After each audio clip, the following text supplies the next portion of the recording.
धन्यवाद सभापति महोदय।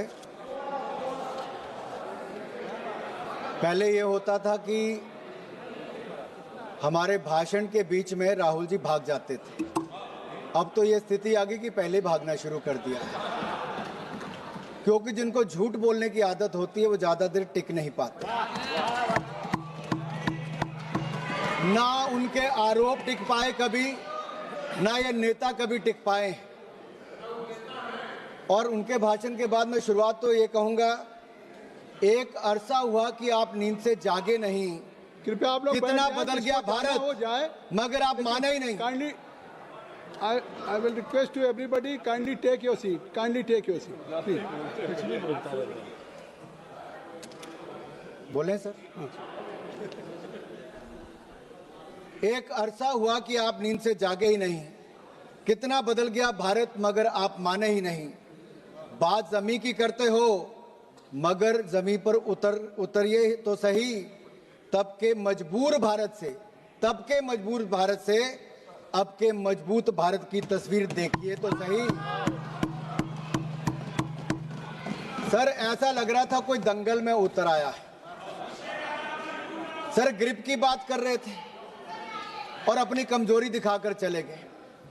इन लोगों ने अपने समय अर्थव्यवस्था को इतना जकड़ा था भ्रष्टाचार के कारण कि दुनिया की लड़खड़ाती चरमराती अर्थव्यवस्थाओं में भारत को लाकर खड़ा कर दिया था।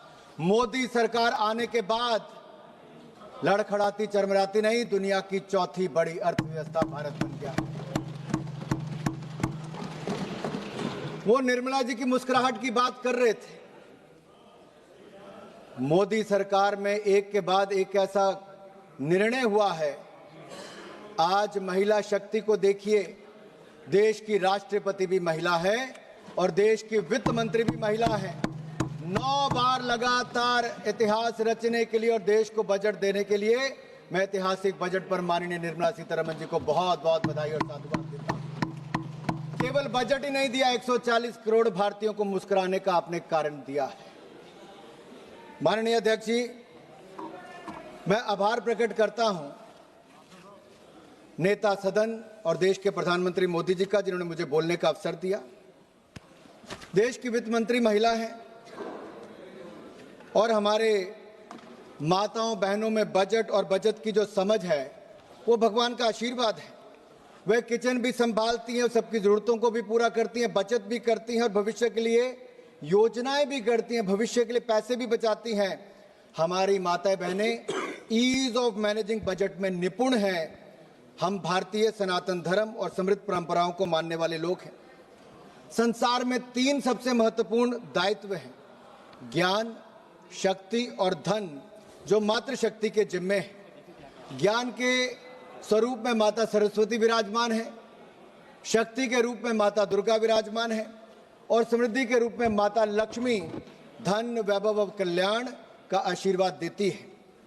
अध्यक्ष, माननीय सभापति जी, अगर मैं कहूं कि Indian women are born economist with rare foresight and are natural accountants by instinct, तो कहना गलत नहीं होगा।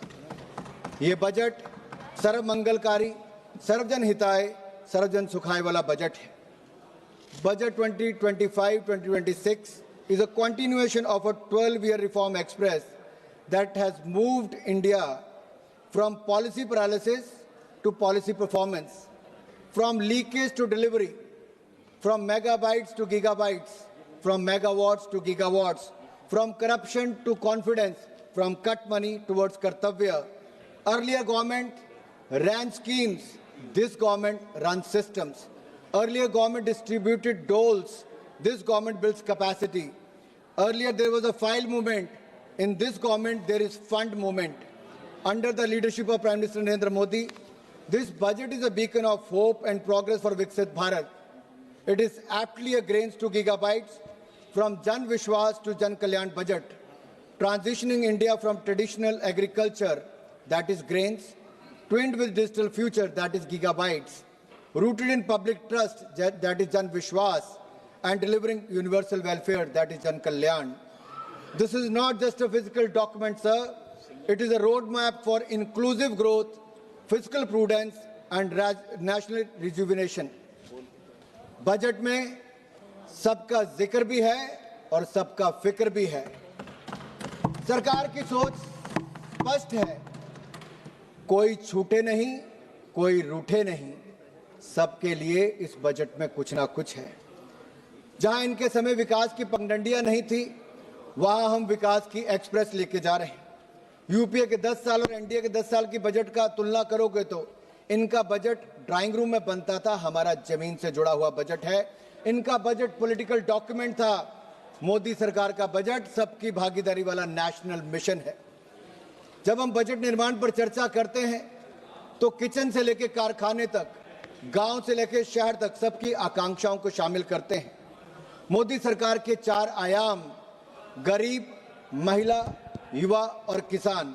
इसका मतलब है युवा की उड़ान, महिला का सम्मान और सशक्तिकरण, गरीब का उत्थान और किसानों की समृद्धि की प्रगति। ये 4 प्रमुख स्तंभ हैं। ये बातों का बजट नहीं, ये वादों का बजट नहीं, ये विश्वास और नवाचार का बजट है। ये विकसित भारत का बूस्टर डोज होने वाला बजट है। हमने इसके 3 कर्तव्य निश्चित किए हैं जो इसका आधार है: उत्पादकता को बढ़ावा, लोगों की आकांक्षाओं को पूरा करना और सबका विश्वास। इन 3 कर्तव्यों के निर्वहन के लिए जरूरी है, माननीय सभापति जी, हम स्ट्रक्चरल रिफॉर्म्स की गति को बरकरार रखें, इसे और भी अडेप्टिव और फॉरवर्ड लुकिंग बनाएं। दूसरा, हम फाइनेंशियल सेक्टर को और रोबस्ट और रिजिलियंट बनाएं। तीसरा, हम अपनी इकोनॉमी और economic activity and financial governance को आर्टिफिशियल इंटेलिजेंस एप्लीकेशन जैसी कटिंग एज टेक्नोलॉजी के साथ इंटीग्रेट करें। This budget carries forward the A to Z reform express running towards a विकसित भारत। A for A, अन्नदाता टू अन्न कल्याण। B, bold reforms to biopharma Shakti. C, chips and semiconductors to connectivity. D, drones to digital India and defense modernization. E, education excellence to electronics and energy independence. F, fiscal prudence to fintech revolution. G, Garib Kalyan to G, Gram G and GST reforms. H, health revolution to housing for all. I, innovation to infrastructure and IT revolution and income tax reforms. G, Jan Dhan to Jal mission. K, Khelo India and Khadi rejuvenation to Kisan Samman. L, livelihoods to labor reforms. M, manufacturing and MSME to make in India and medical colleges. N, Nari Shakti to nutrition. O, orange economy to opportunity creation. P, pulses and productivity to Purvodaya and Pragati. Q, quality of governance and quantum computers. R, railway to R&D and rural revival. S, startup India and stand up India to skill India and Saksham Sugme Samrit Bharat. T, telecom and technology relevation to tech simplification. U, urban transformation to Udan Unnati. V, Vanchit Vikas to Viksit Gram to Viksit Bharat. W, world class infrastructure to waterways. X, sports to X factors. Y, Yuva Shakti to Yugain Bharat. And Z, zero tolerance for corruption to zero poverty Bharat. This reform express has no brakes, sir. 2014 में जब हमारी सरकार आई तो सवाल ये पूछा गया क्या देश में सही मायने में रिफॉर्म्स आ सकती हैं, क्या भ्रष्टाचार मुक्त सरकार दी जा सकती है, क्या गरीबों का कल्याण और गरीबी रेखा से बाहर निकाला जा सकता है। उसका उत्तर था हाँ। और पिछले 12 सालों में मोदी सरकार ने रिफॉर्म्स लेकर आए, रिफॉर्म, परफॉर्म, ट्रांसफॉर्म, इस पर काम किया और जो ऑक्शन और एलोकेशन, इन सब में पारदर्शिता लाए और लाखों करोड़ रुपया भारत के खजाने में जमा किया। यही नहीं, करप्शन फ्री सरकार, भ्रष्टाचार मुक्त शासन दिया है तो नरेंद्र मोदी की सरकार ने दिया है। 25 करोड़ गरीबों को गरीबी रेखा से बाहर निकालने का काम किया। मोदी है तो मुमकिन है, ये सब संभव हो पाया है।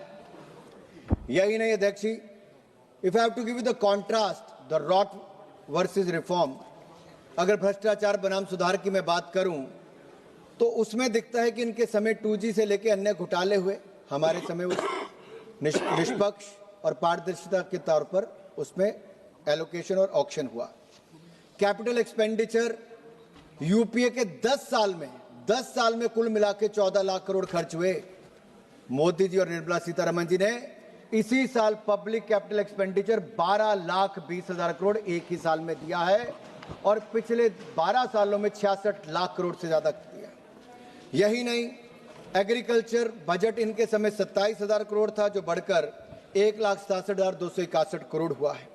पर कैपिटा इनकम इनके समय 74,000 करोड़ थी, आज बढ़कर 2,05,000 करोड़ हुई। गरीबी दर इनके समय 30% थी, जो आज कम होकर 11% हुई। महिलाओं की बात करते हैं, हमने तो महिलाओं के लिए 33% आरक्षण दिया, तो नरेंद्र मोदी जी ने आकर दिया, जो पहले कोई नहीं कर पाया। और यहां पर निर्मला जी ने बजट में, जेंडर बजट में 5 लाख करोड़ रुपए का प्रावधान किया है, जो आज तक का सबसे ज्यादा है। देश की महिलाओं की ओर से मैं मोदी जी और निर्मला जी का बहुत बहुत आभार प्रकट करता हूं। वुमेन लेबर फोर्स इनके समय 23% थी, आज बढ़कर वो 42% हो गई है। लगातार महिलाओं की भूमिका बढ़ रही है, लेकिन राहुल जी की कांग्रेस में महिलाओं की भूमिका ये बढ़ी कि अपने परिवार के सदस्य को तो वहीं खड़े रहने दिया, बाकी महिलाओं को लंबी कतार बनाकर वेल में भेज दिया और वेल से प्रधानमंत्री जी के घेराव करने में भेज दिया कि अगर निष्कासन हो तो राहुल जी चाहते बाकी महिला सांसदों का हो, उनके परिवार पर कोई ऐसा आरोप न लगे। यही नहीं, अगर मैं कुछ बातें आपको इस पे करूं तुलनात्मक के रूप में, यूपीए की सरकार में 2013-14 में डिफेंस का बजट था 1,45,000 करोड़, आज बढ़कर 7,50,000 करोड़ से ज्यादा हुआ। देश को सुरक्षित करने के लिए और आत्मनिर्भर करने के लिए मोदी सरकार ने डिफेंस में रिकॉर्ड बजट दिया है। ग्रामीण विकास के लिए 4 गुना ज्यादा बजट दिया पहले से। इसी तरह से एग्रीकल्चर में 27,000 करोड़ इनके समय बजट था एक साल का, आज 1,62,671 करोड़ है। एनर्जी की बात करते थे राहुल जी, 17,500 करोड़ रुपए आपके समय बजट था, आज 1,09,029 करोड़ रुपया बजट है। स्वास्थ्य आपके समय हाफ रहा था, क्योंकि केवल 37,000 करोड़ रुपए आपके समय बजट था, आज 1,04,599 करोड़ रुपया बजट मोदी सरकार में है। शहरी विकास 24,000 करोड़ आपके समय बजट था, आज 85,552 करोड़ रुपया बजट है। सोशल वेलफेयर, सामाजिक क्षेत्र में आप केवल 6,225 करोड़ देते थे, हमने 62,362 करोड़ रुपया दिया है। इनके समय अर्थव्यवस्था हाँफ रही थी, लेकिन फिजिकल प्रूडेंस क्या होता है हमने कह के किया। 4.5% हमने कहा था फिजिकल डेफिसिट होगा। मैं बधाई देता हूं निर्मला जी को, 4.5 नहीं 4.4% आपने अचीव किया है, आप बधाई के पात्र हैं। और अगले साल के लिए आपने 4.3% उसका तय किया है। यही नहीं अध्यक्ष जी, पिछले साल 50.65 लाख करोड़ का बजट था, इस बार उसमें 5.6% वृद्धि करके 53,47,000 करोड़ रुपए का बजट रखा है, उसके लिए मैं आपको साधुवाद देता हूं। 12 सेक्टरों पर आपने प्रमुखता फोकस किया है, बैंकिंग, आर्टिफिशियल इंटेलिजेंस और टेक्नोलॉजी, उद्योग, स्वास्थ्य, शिक्षा, महिला, पर्यटन, कृषि, रक्षा, ऊर्जा, रेलवे और परिवहन। अब मैं पहला बैंकिंग पर आता हूं। ये जो ग्रिप की बात राहुल गांधी कर रहे थे ना साहब, ये ऐसी ग्रिप इन्होंने बैंकिंग सेक्टर पर लगाई थी कि 12 में से 11 बैंक पीसीए फ्रेमवर्क में थे। यूपीए सरकार में हमारी सरकार आई, मोदी जी 5R रिफॉर्म्स लेकर आए। हमने पिछले 10 सालों में 10 लाख करोड़ की बैड लोन रिकवरी की है, 10 लाख करोड़ रुपए की बैड लोन रिकवरी की है। और इस साल हमारे बैंक 2 लाख करोड़ रुपए से ज्यादा मुनाफा कमाने वाले, अपने आप में रिकॉर्ड है। यही नहीं, अगर मैं जीएनपी की बात करूं, ग्रॉस नॉन परफॉर्मिंग एसेट की, अटल जी जब सरकार में आए तो 16% था, उन्होंने कम करके उसको 7.6% किया। यूपीए की सरकार में वापस बढ़ के 12.3% हो गया। हमारी सरकार में, मोदी सरकार में उसको कम करके 2.31% पे लाए हैं। ये रिकॉर्ड है साहब। अब डिपॉजिट और क्रेडिट की मैं बात करता हूं। यूपीए की सरकार में 88 लाख करोड़ रुपया पैसा जमा बैंकों में हुआ, हमारे समय 2,32,000 करोड़ रुपया पैसा जमा हुआ। इनके समय क्रेडिट 67 लाख करोड़ दिया, हमारे समय 1,81,000 करोड़ दिया। सर, ये पॉलिसी पैरालिसिस इनके समय था, हमारे समय पॉलिसी परफॉर्मेंस है। राहुल जी आर्टिफिशियल इंटेलिजेंस और डेटा की बात कर रहे थे। दुख की बात तो ये है सर, सब्जेक्ट कुछ और होता है, बोलते किसी और पे। इनका तो ज्ञान भी नर्सरी क्लास से शुरू करवाना पड़ेगा। इनको ट्रेड एंड कॉमर्स और फाइनेंस में ही अंतर नहीं पता। राष्ट्रपति भाषण पे क्या चर्चा करनी और बाकी का कहना वो राहुल गांधी जी को नहीं पता। सर, हार की नफरत इतनी हो गई है कि सदन के नियमों से नफरत है, स्पीकर से नफरत है, संवैधानिक संस्थाओं से नफरत है, देश के प्रधानमंत्री से नफरत है और अब तो भारत से नफरत शुरू हो गई है इनको। और मन घड़ंत आरोप लगाते हैं साहब। और ऐसी नफरत हो गई है कि 95 चुनाव इनके नेतृत्व में कांग्रेस पार्टी हारी और अगले 3-4 महीनों में सेंचुरी लगाने वाली है हार की। सर, आर्टिफिशियल इंटेलिजेंस की इन्होंने बात की। सर, इनको मैं याद कराना चाहता हूं आर्टिफिशियल इंटेलिजेंस पे, शायद ये भूल गए जितना मोदी सरकार ने काम किया शायद किसी और ने नहीं किया। 25 करोड़ लोगों को एआई मॉड्यूल्स पे शिक्षित हमारी सरकार इस बजट में हमने प्रावधान किया करने वाली है। समय से पहले उनको तैयार करना चाहती है। एआई एनेबल्ड नेशन हम बनाना चाहते हैं। सर, 2030 तक एआई इनोवेशन हब हमारे यहां पे बने, एआई के क्षेत्र में एम्प्लॉयमेंट इनोवेशन आए, 8 करोड़ से अधिक प्रोफेशनल्स की जरूरत दुनिया भर में पड़ेगी और उसकी मार्केट कहीं से तैयार होगी तो हमारे भारत के युवा एआई प्रोफेशनल बनके देश और दुनिया को अपनी सेवाएं देंगे। सर, उसके लिए हमने प्रावधान किया बजट में। सर, उद्योग की मैं बात करूं, एमएसएमई की मैं बात जरूर करना चाहता हूं सर, क्योंकि हमारी जीडीपी में 30% भागीदारी एमएसएमई की है, हमारी एक्सपोर्ट में 40% हिस्सेदारी एमएसएमई की है। और सर, मैं धन्यवादी हूं निर्मला सीतारमण जी का कि 10,000 करोड़ रुपया एमएसएमई ग्रोथ फंड आपने इसके लिए प्रावधान किया है और 2,000 करोड़ रुपया आपने सेल्फ रिलायंट इंडिया फंड के लिए दिया है। इससे हमारे एमएसएमई सेक्टर को बल मिलेगा। और अभी हमारे 6.63 करोड़ एमएसएमई रजिस्टर्ड है, अगले कुछ सालों में 7-7.5 करोड़ से ज्यादा हो जाएगा। लगभग 27 करोड़ लोगों को रोजगार इसके माध्यम से मिलता है सर, और एमएसएमई सेक्टर से लगभग 3-4 करोड़ लोगों को और रोजगार आने वाले समय में मिलेगा। और मैं धन्यवादी हूं पीयूष गोयल जी का और माननीय प्रधानमंत्री मोदी जी का, 9 देशों से एफटीए एग्रीमेंट रिकॉर्ड समय में भारत ने किए हैं, जिससे भारत के एमएसएमई सेक्टर को फायदा मिलेगा। सर, हमारे सूक्ष्म लघु उद्योग को बल मिलने वाला, मैं उस पर बाद में बोलूंगा कितना उससे फायदा मिलने वाला है। सर, मैं ये कहूंगा, नेता प्रतिपक्ष विदेशों में जाकर बर्लिन में आंसू बहाते हैं, एमएसएमई पर घड़ियाली आंसू बहाते हैं। सही मायने में वो भारत को नीचा दिखाना चाहते थे। सर, इनकी सरकार में एमएसएमई को कितना लोन मिला? 12 लाख करोड़ रुपया। मोदी सरकार में 30 लाख करोड़ रुपया हमने बैंकों से दिलाया। इनके समय लोन लेने में 59 महीने लगते थे, हमारे समय 59 महीने नहीं, 59 मिनट में लोन जारी कर दिया जाता है, पैसा दे दिया जाता है। पब्लिक सेक्टर एंटरप्राइजेज में हमने 25% प्रोक्योरमेंट एमएसएमई सेक्टर से करने की बात कही। राहुल जी, आपके समय तो केवल लिप सर्विस दी जाती थी, यहां पे पूरी तरह से सर्विस देने का काम हमारी सरकार करती है। और मैं एक प्रश्न राहुल गांधी जी से पूछना चाहता हूं और पूरी कांग्रेस पार्टी से पूछना चाहता हूं। सर, 2004 से 14 तक वो तो चले गए सर, वो कभी टिकते नहीं, जब हम बोलते हैं तो सामना नहीं कर पाते सर। तो कौन जवाब देगा? वो तो चले सर, गए। सवाल जनता के आपके माध्यम से देश के सामने सर, क्या कांग्रेस का क्या था? सर, 2004 से 14 तक इनकी सरकार रही और चाइना को इंडियन एमएसएमई के विरुद्ध क्या आप लोग सीक्रेट सर्विसेज देते रहे और बदले में राहुल गांधी फाउंडेशन में चंदा लेते रहे?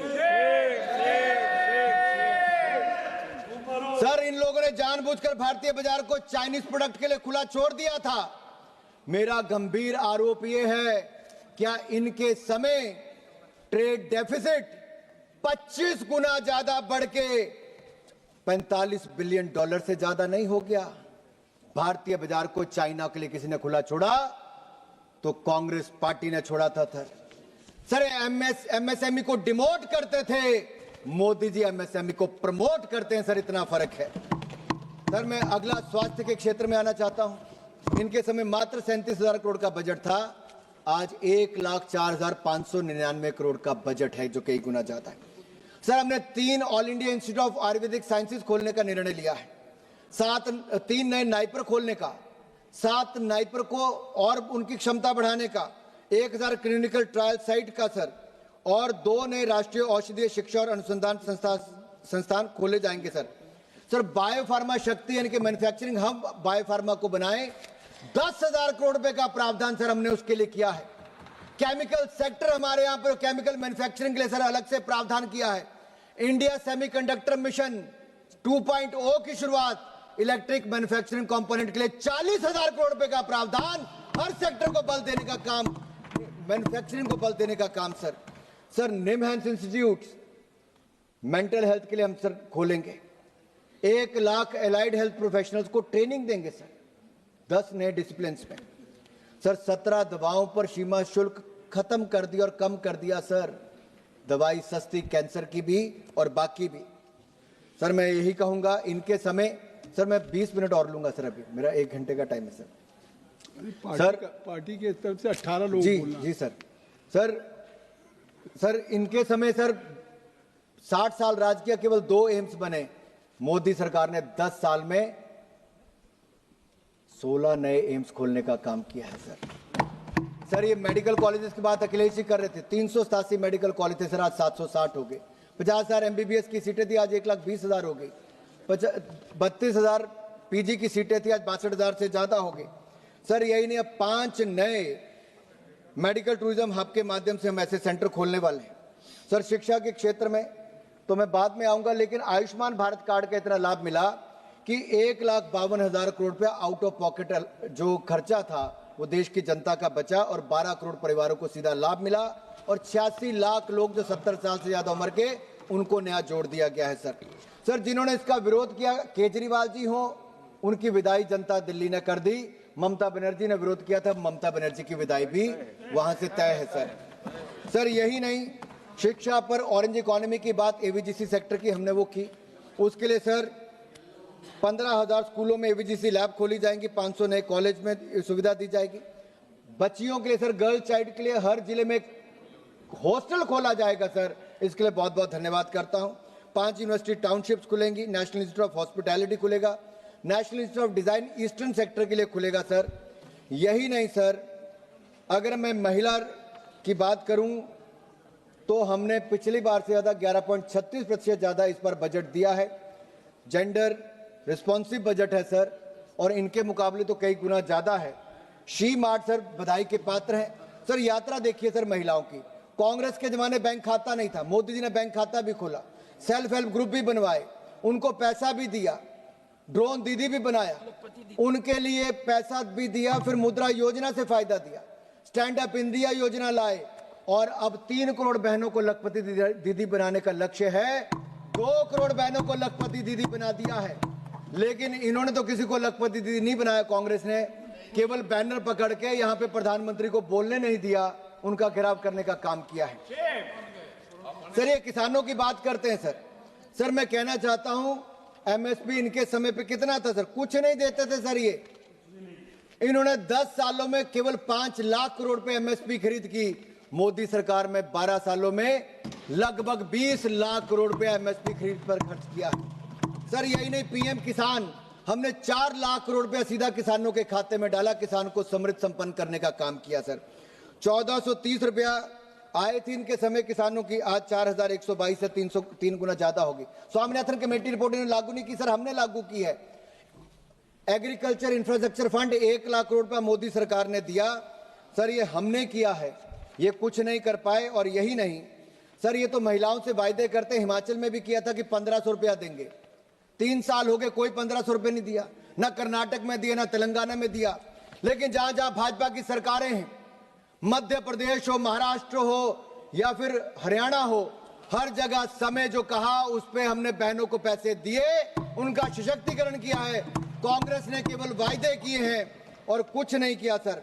हमारे लिए सर नारी शक्ति नमो नमः सर, हमने भारत के किसान को मजबूत किया और राष्ट्रपति जी ने अपने भाषण में कहा, a prosperous farmer is its first priority for the विकसित भारत।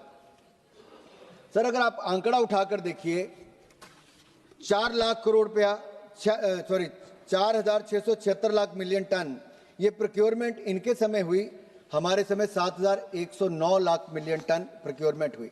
सर बजट हमने 27,000 करोड़ से इनके समय से बढ़ाकर 1,62,671 करोड़ रुपया कृषि का कर दिया। यही नहीं सर, अब हम AI टूल्स लेके आए ताकि किसानों को आर्टिफिशियल इंटेलिजेंस का लाभ मिले। सर हाई वैल्यू क्रॉप से लेके बाकी सब हम कर रहे हैं। युवाओं के लिए सर हमने बजट 1,000 करोड़ से बढ़ाकर सर 4400 करोड़ कर दिया। सर भारत खेलों में आगे बढ़े, हमने बजट को कई गुना बढ़ाया। 2030 में कॉमनवेल्थ गेम भी हम करवाएंगे और भारत का मान सम्मान बढ़ाएंगे। सर इनके समय एक नारा था कि ओलंपिक, सर कहते थे खेल खत्म पैसा हजम। सर कांग्रेस के समय कॉमनवेल्थ के खेल से पहले पैसा हजम ये लोग कर गए थे सर, इतना भ्रष्टाचार किया था। अब आप ओलंपिक करेंगे। सर ओलंपिक भी करेंगे सर, 2036 में करेंगे। और यही नहीं सर, मैं एक यहां पे कहना चाहता हूं, सर देश की सुरक्षा की बात आई सर, 3-4 मिनट में खत्म कर रहा हूं। सर देश की सुरक्षा का बजट सर 7,60,000 करोड़, जहां ये आखिरी बजट के 7,85,000 करोड़ रुपया, क्योंकि आप minister of state for defence साथ में बैठे हैं। सर इनके समय आखिरी गांव कहा जाता था सीमा के बिल्ले, मोदी सरकार ने उसको फर्स्ट विलेज और वाइब्रेंट विलेज बनाने का काम किया, सड़कों से जोड़ने का काम किया, नॉर्थ ईस्ट के राज्यों को रेल से जोड़ने का काम किया, हवाई पट्टियां बना दी सर। और यही नहीं, डिफेंस मैन्युफैक्चरिंग इंडिया में किया सर। इनके समय क्या था सर, 30,000 करोड़ नहीं होता था, हमने 1,20,000 करोड़ रुपया डिफेंस मैन्युफैक्चरिंग किया। इनके समय 862 करोड़ रुपए का एक्सपोर्ट था, हमारे समय 26,000 करोड़ रुपए पिछले साल एक्सपोर्ट किया। सर यही नहीं, जब ऑपरेशन सिंदूर हुआ तो हमारी ब्रह्मोस मिसाइल हो या आकाश डिफेंस सिस्टम हो, पाकिस्तान की जो हवाई पट्टियां थी उनको बैलगाड़ी चलने के लायक भी नहीं छोड़ा सर होम मिनिस्ट्री का बजट लगातार बढ़ाया। मैं बधाई देता हूं अमित भाई शाह जी को और मोदी जी को, आज नक्सलवाद माओवाद भारत में अपनी आखिरी सांसें गिन रहा है। मार्च इसी साल तक सर नक्सलवाद जड़ से मुक्त कर देंगे सर, ये हमारा प्रण है सर। यही नहीं सर, अभिषेक बनर्जी जी कह रहे थे कि बंगाल को कुछ नहीं दिया, फिर कहते हैं अच्छा, जब हमने कहा कि डंकुनी से लेकर सूरत के लिए, डंकुनी से लेकर सूरत के लिए फ्रेट कॉरिडोर अनाउंस किया। सर ये किसने किया? हमने किया। लेकिन सर मैं बंगाल की बात इसलिए करना चाहता हूं, वहां के लोगों से आवास योजना हो, प्रधानमंत्री आवास योजना, आयुष्मान भारत योजना हो या फिर मनरेगा हो, इसमें कट मनी की खुली छूट ये इस समय की ममता बनर्जी सरकार ने दिया। सर मैं आपके सामने ये देखिए सर क्या हालत है सर बंगाल की कर दी है। सर ये चार्ट बड़ी स्पष्ट दिखाता है किन किन को पैसा ममता बनर्जी की सरकार दे रही है sir science and technology 82 crore, youth services 800 crore, IT industry and commerce 1483 crore, लेकिन माइनॉरिटी और मदरसों को 5713 करोड़ रुपया सर। 10 डिपार्टमेंट को मिला के जितना पैसा नहीं सर, ये तुष्टिकरण की राजनीति कर रहे हैं सर। यही नहीं सर, इनके नेता पकड़े गए एक के बाद दूसरा मिनिस्टर। सर मैं नाम नहीं लूंगा क्योंकि नियम के अनुसार नहीं, नेता प्रतिपक्ष नियम नहीं मानते, क्योंकि कहने के LOP हैं, लेकिन शायद वो समझते नहीं LOP का मतलब लीडर ऑफ ऑपोजिशन नहीं, उनको लगता है leader opposing parliament, leader opposing Bharat बन गए सर जब भी बाहर जाते हैं सर ऐसा करते हैं। अब कृपया समाप्त करें। बस सर 3 मिनट में सर खत्म कर, 3 मिनट तो पहले सर रेलवे और सड़क को लिए सर 6 लाख करोड़ रुपए प्लीज समाप्त करें। दिया है। और सर यही नहीं सर, इनके समय ये फर्श पर हमारी अर्थव्यवस्था को छोड़ गए थे, आज उसको अर्श तक ले जाने का काम किया है। हमारा और आपका कोई मेल नहीं हो सकता और सरकार चलाना कोई बच्चों का खेल नहीं है। राहुल जी कह रहे थे कि हम लोग नेगोशिएशन का मौका दो, सर इन्होंने तो बगैर नेगोशिएशन के सर जब डोकलाम की घटना हुई सर हमारी सेना के जवानों के साथ डिफेंस मिनिस्टर सर सीमा पर गए, प्रधानमंत्री सीमा पर गए, लेकिन राहुल गांधी बंद कमरे में चीनी डिप्लोमेट के साथ क्या कर रहे थे sir? Rahul Gandhi foundation, Rajiv Gandhi foundation के लिए पैसा जुटा रहे थे सर। आज हम विश्व की चौथी बड़ी अर्थव्यवस्था है सर ये भारत के लिए गर्व की बात है सर, मुस्कुराने की बात है, उल्लास का क्षण है सर। लेकिन सवाल ये खड़ा होता है राहुल गांधी लास्ट टाइम कब मुस्कुराए? सर मैं आपसे पूछता हूं, आपसे तो नहीं पूछ सकता सर, लेकिन आपके माध्यम से बाकियों से पूछता हूं, राहुल गांधी लास्ट टाइम मुस्कुराए 31 जुलाई 2025 को 4:20 पे, 4:20 पे। नहीं मैं उनको 420 नहीं कह रहा भाई, मैंने उनको 420 नहीं कहा सर, मैंने नहीं कहा सर, मैंने कहा 4:20 पे 31 जुलाई को। सर कैसे? सर जब भारत ने किसी देश के आगे झुकने से मना कर दिया, किसी ने भारत को तलखी में डेड इकोनॉमी कह दिया और इन्होंने हाथों हाथ ले दिया सर, और खुशी में सर ये कह दिया सर भारत डेड इकोनॉमी नहीं, भारत डोमिनेटिंग इकोनॉमी है, डोमिनेटिंग इकोनॉमी है। सर मैं ये कहूंगा सर 7% से ज्यादा की दर से सर हम लोग बढ़ रहे हैं सर। हमने 9 देशों से सर FTA कर लिया सर। सर एक मिनट सर, मनरेगा की बात यहां पे आई सर, मैं कहना चाहता हूं इनके समय 30,000 करोड़ रुपए पे बजट नहीं होता था, 30,000 करोड़ यूपीए के टाइम पे बजट नहीं था। निर्मला जी ने बजट 1,01,000 करोड़ तक एक साल में दिया सर, जो 5 साल तक नहीं देते सर। अब हम विकसित भारत गारंटी फॉर रोजगार एंड आजीविका मिशन ग्रामीण लाए सर, सर उसमें भी 1,25,000 करोड़ का प्रावधान है और 30,000 करोड़ मनरेगा का कंपोनेंट भी दिया है सर। ये गड्ढे खोदने में लगे रहे सर।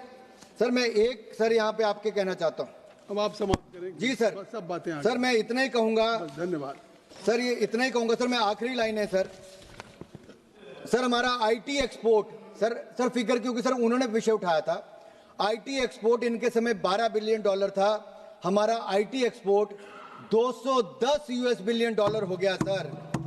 सर यही नहीं, अटल बिहारी वाजपेयी जी ने सर IT के क्षेत्र को बल दिया था और मोदी सरकार ने उसको और पंख लगाने का काम किया सर। हमने tax holiday sir data centre को दिया है ताकि वो क्लाउड सर्विसेज दूसरों को दे सके, इससे निवेश भारत में आएगा, रोजगार भारत को मिलेगा। इसका विरोध राहुल गांधी जी करते सर। यही नहीं सर, आखिरी 1 मिनट सर मैं आपका ले रहा हूं सिर्फ सर, जो लंबी लंबी बातें करते थे सर, विज्ञान की परीक्षा में गणित के सवाल लगाता रहा और इसी नासमझी में चुनाव दर चुनाव हारता रहा है सर। इनकी हाल है आपकी बात आ सर, इनको लगता है सर कि वोट चोरी का आरोप लगाते हैं सर। मैं ये कहता हूं वोट चोरी नहीं सर, लोगों ने चोरों को वोट देना बंद कर दिया, चोरों को वोट देना बंद कर दिया सर। मैं आखिरी ये कहूंगा सर, ये आखिरी लाइन सर, आखिरी लाइन है सर, इतना ही कह रहा हूं सर। मुझे तो लगता है सर इनकी प्रोग्रामिंग अंकल सैम और अंकल सोरोस ने किया है। जितनी चाबी भरी सैम ने उतना चले खिलौना। इनमें अंकल सैम का सिम कार्ड और सोरेस का सॉफ्टवेयर है, उधर से टाइप होता है और इधर से टेलीकास्ट होता है सर। ये कुछ विजिबल इनविजिबल ताकतें पीछे पड़ी हुई सर। सर ये आखिरी थैंक यू सर, मैं यही कहूंगा, ये बजट आत्मनिर्भर भारत, इंफ्रास्ट्रक्चर क्रांति, हाईटेक मैन्युफैक्चरिंग, सेवा क्षेत्र नेतृत्व, स्वास्थ्य सुधार, महिला और युवा सशक्तिकरण और समावेशी विकास का विजन बजट है। इसके लिए जितना साधुवाद और बधाई माननीय प्रधानमंत्री मोदी जी के नेतृत्व को और माननीय निर्मला सीतारमण जी को वित्त मंत्री के रूप में दी जाए उतनी कम है। हमारा देश अगले 25 सालों तक लगातार सबसे तेजी से बढ़ने वाली है। Thank you sir.